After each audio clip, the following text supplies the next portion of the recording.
خوږو اسلامي ربیع الاول د اسلامي کال درېیمه میاشت ده. دا میاشت د فضیلتونو، سعادتونو، رحمتونو او برکتونو میاشت ده. عاشقان رسول په دې میاشت کې میلادونه، جلسونه او جلسې کوي.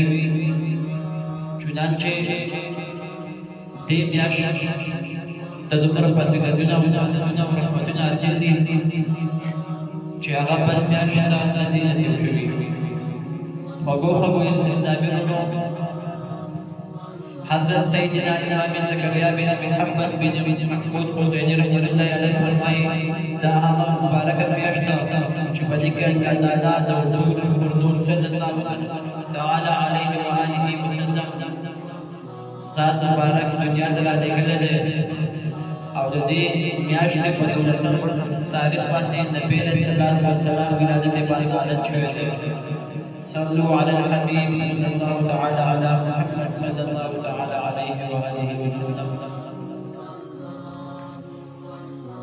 ربيع الأول میاشت شان شپدکی آقا نامدار محمد رسول الله صلى الله تعالى عليه وآله وسلم دنیا ته تشریف راوړی دی.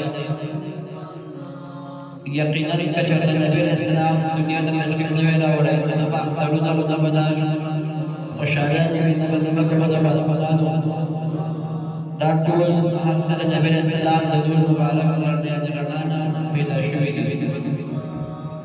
حضرت شاه ولی الله محدث دهلوي رحمة الله علیه فرمایي چې زه یو پیر د محفل میلاد کې شریک شوم په مکه کې په هغه ځای کې چې په کوم ځای کې د نبي اسلام ولادت باثبات شوی دی. نو ما وکتل چې خلک په ګڼ تعداد کې راوړل شوي دي د نبي اسلام میلاد مداوي. کله چې دغه حاضر شوم نو ما وکتل چې دغه میلاد رحمتونه او انوار د الله پاک راچوتېږي. بیا چې ما په دې باندې غور وکړو معلوم شو چې دا رحمت الهي د فرښتو انوار چې په دې محفل کې دا فرښتې شریک شوي. صلوا على الحبيب صلى الله تعالى على محمد صلى الله عليه وآله وسلم. خوږو اسلامي ورونو، تاسو اورئ چې د شریعي میلاد النبي په محفل کې د رب کریم د رحمتونو نزول کېږي.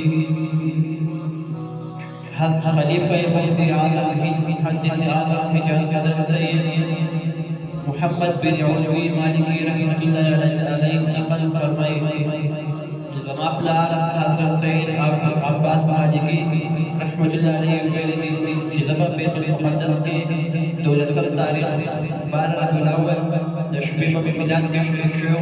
ما اورېدل چې یو بوډا سړی شروع نه وار او د اخر پورې په کې په تعظیم سره ولاړ. ما چې تاسو کو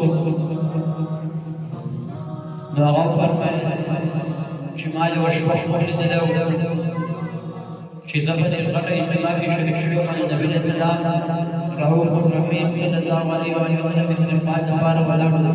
کله چې نبی اسلام راغی نو ټول خلک د عبادت سره ودرېدل او استغفار یې مگر زه د هغه تعظیم لپاره ورننې نه په بېادبي راغلی شوم. نو نبي علیه السلام ما ته په خوب کې وفرمایل چې ته به اوس نه ورلېږې. کله چې زه د خوب نه راپیدا شوم نو زما جسم داسې شو او پالج والی ورنوتلی شوم او نه ګرځېدی شوم. په دې دغه کې یو کال تېر شو. آخر بیا ما محنتونه وکړو او دا مې راته وکړه چې د نبي علیه السلام د ولادت په میاشت 12 ربیع الاول په ورځ باندې به یو محفل میلاد منعقد کوم. ما چې محفل میلاد منعقد کړو نو دې په برکت سره الله تعالی ما ته شفا راکړه. صلوا علی الحبیب صلی الله تعالی